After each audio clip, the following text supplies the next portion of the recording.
Madam তোর sir চলে গেছে? হ্যাঁ ম্যাডাম, সাথে মাত্র অফিস চলে গেল। হ্যাঁ, দরজাটা লাগিয়ে দে, লাগিয়ে দিছি তো। লাগিয়ে দিচ্ছি। আরে কি করেছিস বেবি? গরমে কি থাকা যায়? আরে বেবি, বলবো যে তোমাকে আমি আরে বেবি একটু সময় তো থাকছো তাই না, বেশিক্ষণ তো আর থাকতে হয়নি। আমার স্বামী চলে গেছে। আর শোনো, আমার স্বামী তো সব কিছুই বুঝতে পারে। দরজাটা লাগিয়ে দে, লাগিয়ে দে। আমি তো লাগিয়ে দিয়েছি ম্যাডাম। ম্যাডাম বলছি, আপনি এরকম বয়ফ্রেন্ড নিয়ে এসে এরকম করেন থেকে ঠিক?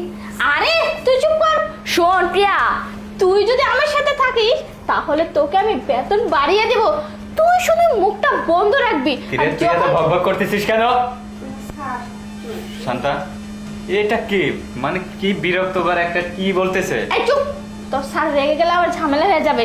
বেবি তুমি চিন্তা করো না তো, ও মানে একটু বুঝো না, নয়নকে নিয়ে আসছে তো ওই জন্য নয়নের এইসব একটু support- খিজলি সরাও তো, এইসব আরে আমার বাবা, পছন্দ না। আরে বাবা বেবি রাগ করো না তো। আরে নয়ন নিয়ে আসছে এর জন্য নয়নের একটু সাপোর্ট করতেছে। বেবি শোনো না, আমার স্বামী তো বুঝতে পারেনি তুমি এখানে লুকিয়েছিলে। আরে যাই হোক, ভালোই হয়েছে, বুঝতে পারছো? চলে গেছে, কখন আসবে? আরে আস্তে আস্তে দেরি আছে।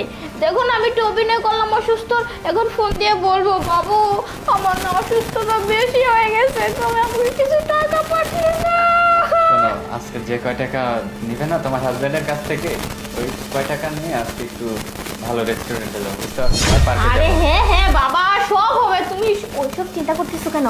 আর আমি ওকে যা বলি। কি ব্যাপার? হ্যাঁ? কাজের মহিলাটা এখনো দাঁড়িয়ে আছে কেন? এই যা, যা, আরে যা, যা। ম্যাডাম, আরে যা না প্রিয়া, যা তুই যা। আর চলে গেছে, চলে গেছে, চলে গেছে। দেবী শোনো না, তুমি এসব চিন্তা করো না। তোমার যখন যা লাগবে তুমি খালি আমাকে বলবে, আমি নয়নের কাছ থেকে নিয়ে তোমাকে দিব। তুমি এসব চিন্তা করো না, তুমি শুধুমাত্র আমার সাথে একটু সময় কাটিও, আরে ঠিক আমি তো আছে? তোমার কাছে সময় কাটাতেই আসি, তাই না? নাহলে কি আসতাম?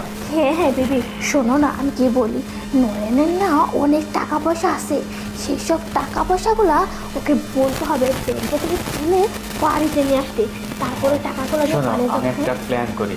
ওই টাকা পয়সা তুলে যখনই বাড়িতে নিয়ে আসবে না, তুমি টাকাগুলো সরিয়ে আমার কাছে দিবে, আর কাজের মহিলার নাম করে কাজের মহিলাকে ঘাট ধরে বার করে দেবে, বুঝতে পারছো? আরে হ্যাঁ সমস্যা নেই, বুদ্ধিটা কেমন? আমি সমস্যা না, আমি দুনিয়ায় তাই কি করব। শুধু আপনারাই চালাক নাকি অন্য মানুষও চালাক? কে